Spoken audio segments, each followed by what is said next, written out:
جو اپنے میننگ میں کلیئرڈ ہو، سہل اللفظی جس کے لفظ آسان ہو، جید السبکی اور جس کے ترتیب یعنی اس کے بیان جو بیان ہے ٹھیک ہے وہ بالکل بہت ہی اچھا ہو، اچھا بیان، انداز بیان اچھا ہو ٹھیک ہے۔ آپ نے دیکھا شاید سوال یہیں سے پوچھا گیا تھا، کلمے سے پوچھا گیا تھا ٹھیک ہے۔ اسی طریقے سے ولہذا وجب اسی لیے واجب ہو گیا ان تکون کل کلمۃ فیہا جاریۃ علی القیاس الصرفی ٹھیک ہے، کہ اس میں سے یعنی جو کلام ہے اس میں ہر کلمہ موجود، کیونکہ کلام کئی کلموں سے مل کر بنتا ہے، تو ہر موجود کلمہ وہ قیاس صرفی یعنی صرفی قواعد کے متعلق ہو ٹھیک ہے، یعنی صرفی قواعد میں اس میں کوئی غلطی نہ ہو، بینتاً فی معناہا اس کا معنی واضح ہو، سمجھ میں آتا ہو، عذبتاً مٹھاس ہو اس میں، سلستن اور خوب عمدہ ہو ٹھیک ہے۔ یعنی جب کلام فصیح تب ہوگا تب جبکہ اس کے ایک ایک الفاظ اس کا واضح ہو اور اس میں کوئی پرابلم نہ ہو ٹھیک ہے۔ وَإِنَّمَا تَكُونُ الْكَلِمَةُ اور جب کلمہ اس طرح ہوگا، وَإِنَّمَا تَكُونُ الْكَلِمَةُ كَذَلِكَ اور جب کلمہ اس طرح جب ہوگا، اذا كانت معلوف الاستعمال بین النابغین من الکتاب والشعراء ٹھیک ہے، جبکہ اس کو جو مشہور کتاب ہیں، رائٹرز ہیں اور شعراء ہیں انہوں نے اس کلموں کو استعمال کیا ہوگا ٹھیک ہے، انہوں نے اس کلمے کو استعمال کیا ہوگا، کیونکہ انہوں نے لأنها لم تتداولها ألسنتهم ولم تجر بها أقلامهم إلا لمكانها من الحسن باستكمالها جميع ما تقدم من نعوت الجودة وصفات الجمال، کیونکہ وہ جانتے ہیں کہ اس کلمے میں خوبصورتی ہے، ان کو پتہ ہے اگر ایسا نہیں ہوتا کہ وہ کلمہ خراب ہے تو بڑے بڑے ادبا، بڑے بڑے شعراء اس کو استعمال نہیں کرتے ٹھیک ہے۔ یعنی بتانا یہ چاہتے ہیں کہ اگر کسی کلمے کو دیکھنا ہے کہ آپ کو یہ صحیح ہے یا صحیح نہیں ہے تو آپ کو دیکھنا ہوگا کہ بڑے بڑے شعراء نے، ادبا نے استعمال کیا ہے یا نہیں کیا ہے، استعمال کیا ہے تو بہترین ہوگا۔ اسی وجہ سے ہمیں ادبا کے اور شعراء کے کلام کو پڑھنا ہوتا ہے کہ انہوں نے تو یوز کیا ہے، لہٰذا جب انہوں نے استعمال کیا ہے تو اس کا مطلب یہ صحیح ہوگا ٹھیک ہے۔ والذوق السلیم والعمدہ فی معرفت حسن الکلمات وسلاستها، ذوق سلیم کیوں آیا یہاں پر، اوپر بات نہیں گزری لیکن بتانا یہ چاہتے ہیں کہ جس کو ذوق سلیم ہوتا ہے، جس کو تذوق فنی ہوتا ہے ٹھیک ہے، یعنی ادب کا ذائقہ اسے پتہ چلتا ہے پڑھنے کے ساتھ، جب بہت زیادہ پڑھتا ہے ٹھیک ہے تو اسے پتہ لگ جاتا ہے، عجیب ہی مطلب اس کے اندر کچھ صلاحیت پیدا ہو جاتی ہے کہ وہ سمجھ جاتا ہے کہ یہ کلمہ صحیح ہے، یہ عبارت صحیح ہے، یہ عبارت غلط ہے، یہ عبارت صحیح نہیں ہے ٹھیک ہے۔ تو کہتے ہیں وہ ہوتا کیا ہے، الذوق السلیم، ذوق سلیم کیا ہے، هو العمدہ فی معرفت حسن الکلمات وسلاستها، یہ ایک صلاحیت ہے جس سے انسان پہچانتا ہے کہ کون سا کلمہ خوبصورت ہے، کون سا کلمہ اچھے طریقے سے بیان کیا گیا ہے، اسی طریقے سے وتمیز ما فیہا من وجوہ البشاعۃ ومظاہر الاستقراء، اسی طریقے سے ذوق سلیم کے جس کے اندر ہوتا ہے وہ ایک ایسی صلاحیت ہے جس سے پتہ چل جاتا ہے کہ یہ کلمہ خراب ہے تو کیوں خراب ہے ٹھیک ہے، کیونکہ لأن الالفاظ اصوات، جو کلمہ ہے یا الفاظ ہیں وہ اصوات ہیں ٹھیک ہے، وائسز ہیں، فالذی یطرب لصوت البلبل، تو ایک مثال دینا چاہتے ہیں، جو انسان بلبل کی آواز جس کو پسند ہو، اسی طریقے سے اس کو کووں کی یا دوسرے اور جانور ہیں گدھوں کی آواز اسے پسند نہ ہو ٹھیک ہے، تو چنانچہ یعنی جو آدمی جس کے کان سماعت اس کی اچھی ہو، اس کی ہیئرنگ اچھی ہو، یعنی اسے پتہ ہو کیا اچھا ہوتا ہے کیا برا ہوتا ہے، گدھے کی آواز اسے بری لگتی ہے اور اسی طریقے سے اس کو ایک مور کی آواز اچھی لگتی ہے، کوئل کی آواز اچھی لگتی ہے، چنانچہ جو ادب میں ایسا ہوگا اس کی ادبی ذوق اچھا ہوگا، یعنی اس کی ادب کی جو صلاحیت ہے وہ اچھی ہوگی، ینبو سمعہ عن الکلمۃ التي اذا كانت غریبۃ متنافرۃ الحروف، چنانچہ وہ ایسا کلمہ سن ہی نہیں پائے گا، اس کو برا لگے گا، گرا گزرے گی نا، گدھے کی آواز کتنا برا لگتا ہے ٹھیک ہے، یعنی آپ کہتے ہیں مجھ سے سنا ہی نہیں گیا، اتنا برا بولا اس نے، تو اس کا کان سن ہی نہیں پائے گا، جو ادیب جس کے اندر ذوق ہوگا، اذا کانت غریبتاً، جو کلمہ غریب ہوگا، مطلب کسی نے استعمال ہی نہیں کیا، عجیب استعمال کر رہے ہو تم ٹھیک ہے، متنافرۃ الحروف، جس کے حروف بالکل ایک دوسرے سے جھگڑ رہے ہوں گے ٹھیک ہے، سمجھ ہی نہیں آ رہا ہوگا کیسے بولا جائے کیسے پڑھا جائے، جیسے آپ اس کی مثال دے رہے ہیں، الا ترا، کیا تم نہیں دیکھ رہے ہو، ان کلمۃ المزنا، دو کلمے یہاں پر، المزنا ہے جس کے والدیمہ جس کے معنی ہوتے ہیں صحابۃ الممطرہ، بارش برسانے والا بادل، اور کس کے معنی میں، مزنا دیمہ، یہ بولو مزہ آ رہا ہے، ٹھیک ہے، کتنا اچھا بولا آپ نے، کلتاہما سہلۃ عذبا، دونوں بڑے ہی آسان ہیں، مٹھاس ہے، یسکن الیہ السم، مزہ آ جاتا ہے سن کے، بخلاف جبکہ ہے دوسرے کلمہ کیا ہے، البعاق التی فی معناها، جو سیم معنی میں ہے، بعاق کے معنی بھی وہی ہیں، کیا بول دیا تم نے بکواس، بعاق، ٹھیک ہے، فإنها قبیحۃ تسک الاذان، بیکار ہے، کان پھاڑ دیتا ہے، وامثال ذلك كثير في مفردات اللغة تستطيع ان تدركه بذوقك، اسی طرح کے بہت سارے زبان میں مفردات ہیں جو آپ اپنے ذوق کے ذریعہ پتہ لگا سکتے ہیں، ٹھیک ہے، تو یہ پتہ یہ کیوں ذکر کیا ہے یہاں پر کہ کون فصیح ہے کون فصیح نہیں ہے، جس کے پاس ذوق سلیم ہوگا وہ اپنے ذوق سے ہی پتہ لگا لے گا کہ کون سا کلمہ صحیح ہے یا نہیں صحیح ہے۔ تو پیچھے گزرا کہ کلمہ کیسے فصیح ہوتا ہے، انہوں نے کہا قیاس صرفی پر ہو، بینۃ فی معناہا، اپنے معنی میں واضح ہو، اسی طریقے سے مفہومتاً عذبتاً سلستاً، یہ سارا ذکر کیا، یہ کلمے کے شرائط ہیں۔ اب بات ہو رہی ہے ترکیب کب فصیح ہوگی، ایک کلمے کے بارے میں بتا دیا یعنی ورڈ کے بارے میں، لیکن پورا سینٹینس پوری ترکیب کب فصیح ہوگی، یہاں پر کچھ شرطیں دی جا رہی ہیں، 1 2 3 یا 4 ہیں، دیکھتے ہیں، ٹھیک ہے۔ پہلی شرط کیا ہے، وَيُشْتَرْطُ فِي فَصَاحَةِ التَّرْكِيب فَوْقَ جِرْيَانِ كَلِمَاتِهِ عَلَى الْقِيَاسِ الصَّحِيحِ وَسَهُولَتِهَا، تو کہہ رہے ہیں ترکیب تب صحیح ہوگی، سب سے پہلے اس کے اندر جتنے بھی کلمات آنے والے ہیں، ایک ایک کلمہ پہلے قیاس صرفی یا جو چیزیں بیان کی گئی ہیں وہ اس پر واقع ہو، ٹھیک ہے، جو چیزیں کلمے کے فصیح ہونے کے لیے بیان کی گئی ہیں اس میں پایا جانے والا ایک ایک کلمہ فصیح ہو، پھر اس کے بعد ترکیب کے فصیح ہونے کے لیے ضروری ہے ان یسلم من ضعف التالیف، کہ وہ ضعف تالیف سے بچا ہوا ہو، ضعف تالیف نہ ہو، اس میں یہ ایک جملہ لکھ لینا فصاحت کی ترتیب کے لیے، نمبر 1 ضعف تالیف نہ ہو۔ اب ضعف تالیف کیا ہے آپ نے یاد رکھنا ہے، ابھی آئے گا تاکید لفظی ہے، تاکید معنفی ہے، تنافر الحروف ہے یا اور بھی ہے، پھر اس کے بعد آپ کو ان کی تعریف بھی یاد کرنا ہے۔ نمبر ایک ضعف تالیف سے محفوظ ہو، لیکن ضعف تالیف ہے کیا،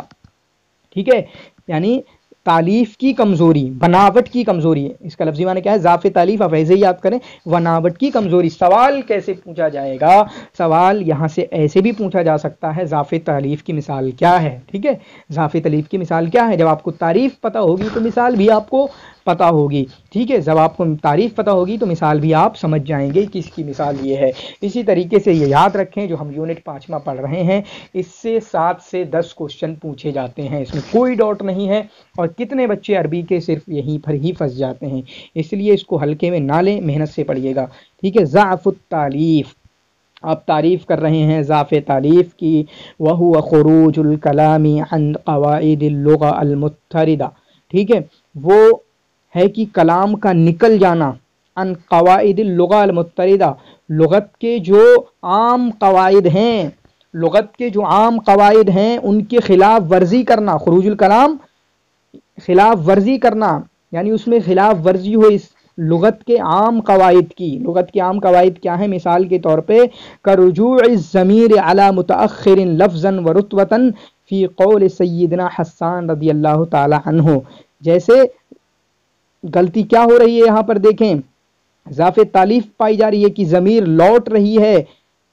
پیچھے والے پر، ٹھیک ہے، جو بعد میں آ رہا ہے اس کے لیے ضمیر لوٹ رہی ہے، حالانکہ ضمیر کا کام کیا ہوتا ہے، جو پہلے موجود ہو اس کے لیے ضمیر لوٹتی ہے، ٹھیک ہے، جو پہلے موجود ہو، یعنی پہلے کچھ ذکر کیا کہ عبدالعظیم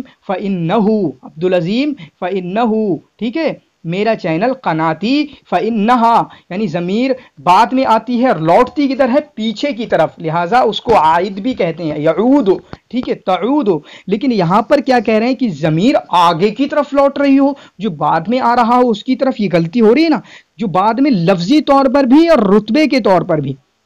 لفظی طور پر بھی اور رتبے کے طور پر بھی، لفظی مطلب کہ بعد میں لکھا ہوا ہے، لفظی مطلب ظاہر میں بعد میں لکھا ہوا، رتبے کا مطلب ہے کہ جیسے فاعل کے بعد مفعول آتا ہے، یہ مطلب رتبے کا مطلب فاعل کے بعد مفعول آتا ہے، یہ سب کو پتا ہے، ٹھیک ہے، فاعل کے بعد مفعول آتا ہے، یہ رتبہ ہوتا ہے، جیسے کس کا قول ہے، حسان رضی اللہ تعالیٰ عنہ کا، وَلَوْ أَنَّ مَجْدًا أَخْلَدَ الدَّهْرَ وَاحِدًا، اگر بزرگی نے کسی کو ہمیشہ کے لیے، وَلَوْ أَنَّ مَجْدًا أَخْلَدَ الدَّهْرَ وَاحِدًا مِنَ النَّاسِ اگر بزرگی نے اگر بزرگی نے اخلد الدہر واحدہ کسی کو ہمیشہ کے لیے زندہ رکھ دیا ہوتا، ٹھیک ہے، یعنی کسی کو ہمیشگی بخش دی ہوتی بزرگی نے، ابقا مجدہ الدہر مطعما، ٹھیک ہے، تو مطعم کی بزرگی اس کو ہمیشہ کے لیے رکھ دیتی، اس کو ہمیشگی عطا کر دیتی، یعنی الزمانہ عطا کر دیتی، ٹھیک ہے، لیکن ایسا نہیں ہوا۔ تو آپ دیکھیں یہاں پر مجدہ کی ضمیر کہاں جا رہی ہے؟ مجدہ کی ضمیر کہاں جا رہی ہے؟ ہو کی ضمیر بعد والے پر آ رہی ہے، ٹھیک ہے، ہو کی ضمیر بعد والے پر آ رہی ہے، لفظی تو بعد میں لکھا ہوا ہے رتبے کے طور پہ، کیوں؟ کیونکہ یہاں پر فاعل ہے مجد، اور مطعمہ بعد ہی میں آنا چاہیے، رتبہ کیا ہے؟ بعد ہی میں آنا چاہیے فاعل کے، ٹھیک ہے۔ فإن الضمیر فی مجدہ راجع الی مطعمہ، تو ضمیر مجدہ میں کس کی طرف؟ مطعم کی طرف لوٹ رہی ہے، وہو متأخر فی اللفظ، وہ کہ بعد میں آ رہا ہے، ضمیر پیچھے لوٹا کرتی ہے، آپ اشارہ دیکھیں، ضمیر پیچھے لوٹا کرتی ہے، آگے نہیں لوٹا کرتی، ٹھیک ہے۔ وہو متأخر فی اللفظ، اور یہ لفظ میں متأخر ہے، کما ترى، آپ دیکھ نہیں رہے ہیں، وفر رتبہ، اور رتبے میں، لأنہ مفعول بھی، کیونکہ مفعول بھی ہے، فاعل کے بعد ہی مفعول آتا ہے، فعل فاعل مفعول، یہ ترتیب ہوتی ہے عربی میں۔ فالبیت غیر فصیح، تو یہ بیت، یہ شعر غیر فصیح ہے، ٹھیک ہے۔ تو کیا سمجھ میں آیا؟ اضافہ تالیف کا ہمیں کہا جاتا ہے، آپ نے دیکھا ادبا کے بارے میں کہ وہ متون یاد کرتے تھے، تو عربی زبان میں متون یاد کرنے کی ایک الگ ہی فضیلت ہے۔ جیسے میرے عبارتیں یاد ہو جاتی ہیں، ٹھیک ہے، عبارتیں میں کرتا ہوں یاد ہو جاتی ہیں، تو آپ کو بھی اگر آپ کر سکتے ہیں یہ عبارتیں یاد کریں، کیونکہ سمجھنا ایک الگ چیز ہے۔ اگر میں رٹا مارتا ہوں، مجھے عبارتیں یاد ہو جاتی ہیں، کیا مجھے سمجھ میں نہیں آتا؟ سمجھ میں آتا ہے، سمجھ میں آنے کے ساتھ ساتھ اگر حفظ بھی ہو جائے تو کتنی بہتری ہے۔ جیسے ہم نے میموری اور انڈرسٹینڈنگ میں پڑھا، ٹھیک ہے، اگر انڈرسٹینڈنگ میں جو ہے، پھر اگر میموری مجھے یاد ہو جائے، میموری لیول پہ میں رٹا بھی مار لوں تو اس میں کیا برائی ہے؟ تو ضعف التالیف کہتے ہیں ہوا خروج الکلام عن القواعد اللغہ المضطردہ، ٹھیک ہے، وہ کلام کا خلاف ورزی کرنا زبان کی عام قواعد سے، جیسے کہ ضمیر کا لوٹنا بعد والے کی طرف، حالانکہ ضمیر کو لوٹنا چاہیے پہلے والے کی طرف، جو لفظ میں بھی بعد میں ہو، رتبے میں بھی بعد میں ہو۔ اور یہاں پر ایک مثال، ٹھیک ہے، تو آپ نے کہا کہ فصاحت کی ترکیب کی فصاحت کے لیے نمبر 1 ضعف تالیف، اس کی تعریف کیا ہے، پھر اس کے بعد ایک مثال، ٹھیک ہے، اس کے بعد ایک مثال۔ اگلی شرط کیا ہے؟ وَيُشْتَرَطُ، اور شرط لگائی جاتی ہے، ان یسلم الترکیب، کی ترکیب محفوظ ہو، یعنی ترکیب میں نہ پایا جائے تنافر کلمات، تو جو چاروں بتائی جائیں گی وہ اس میں یہی ہوگا کہ نہ پایا جائے، ضعف تالیف نہ ہو، تنافر کلمات نہ ہو، آگے جو اور آ رہے ہیں تاکید لفظی، تاکید معنوی، وہ چاروں کے چاروں نہ ہوں، چار شرطیں ہیں، ٹھیک ہے، چاروں نہ ہوں، ایسا نہیں کہیں کہا گیا کہ ہو، ٹھیک ہے، تو چاروں نہ ہو۔ پہلے اوپر گزرا ضعف تالیف، دوسرا کیا آ رہا ہے؟ تنافر الکلمات، اب بتا رہے ہیں تنافر الکلمات کیا ہے، پیچھے آیا تھا متنافرت الحروف، کلمے میں کیا ہوگا، یعنی ایک کلمہ ہے تو اس کی چھوٹی سی کلمہ فعلا، تو اس کے اندر کیا آ رہا ہے؟ فا عین لا، تو کلمے کی شرط بتائی گئی تھی کہ وہ تنافر حروف نہ ہو، تنافر حروف نہ ہو، کہ فا عین لام ایک دوسرے سے جھگڑ نہ رہے ہوں، ٹھیک ہے، جیسے بعاق آیا، بعاق، عجیب مخرج نکل رہا ہے، ٹھیک ہے، عجیب آواز نکل رہی ہے، تو یہاں پر کہہ رہے ہیں کہ تنافر کلمات نہ ہو، ٹھیک ہے، تنافر کلمات، کلمے کے لیے بتایا تھا تنافر حروف، یہاں بتا رہے ہیں تنافر کلمات، یعنی کلمے اپنے آپ میں صحیح ہوں، ٹھیک ہے، اپنے آپ میں صحیح ہوں، یعنی کلمہ ایز اے کلمہ صحیح ہے، لیکن ترکیب میں ایک دوسرے سے آنکھیں دکھا رہے ہیں ایک دوسرے پہ، ٹھیک ہے، بولے نہیں جا رہے ہیں۔ پھر دیکھیں تو تنافر کلمات کی آپ سن لیں، فلا، تنافر کلمات کی تعریف سن لیں، فلا یکون اتصال بعضها ببعض، ٹھیک ہے، مما یسبب ثقلها علی السمع وصعوبۃ ادائها باللسان، چنانچہ بعض سے ایسے نہ ملے ہوئے ہوں، بعض سے ایسے نہ ملے ہوئے ہوں جس کی وجہ سے سننا بھاری پڑے، اسی طریقے سے اس کو ادا کرنا بھی بھاری پڑے، کلمات بعض سے ایسے نہ ملے ہوئے ہوں کہ ان کا ادا کرنا بھاری پڑے، ان کا سننا بھی بھاری پڑ جائے، ان کا ادا کرنا بھی بھاری پڑے اور اسی طریقے سے ان کا سننا بھی بھاری پڑ جائے۔ اب مثال دے رہے ہیں تنافر کلمات کی، مثال کیا؟ جیسے ہمارے ٹیچر نے، سہیل صاحب تھے ہمارے ایک ٹیچر، انہوں نے بتایا تھا کہ دو